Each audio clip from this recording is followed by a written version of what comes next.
Welcome to watch today's Fresham.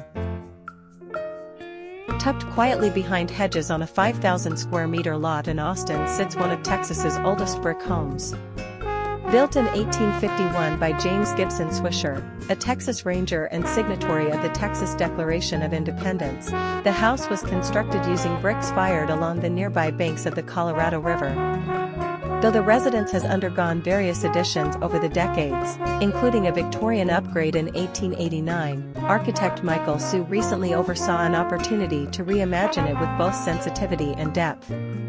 Despite its rich history, the home had fallen into disrepair. Remnants from a 1920s blaze still lingered, wood that now lines the ceiling of a spa-like bathroom, and much of the original 19th century woodwork and stained glass required an expert hand.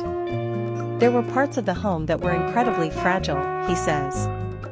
It was important for us to find a balance between the historic parts of the home and contemporary living,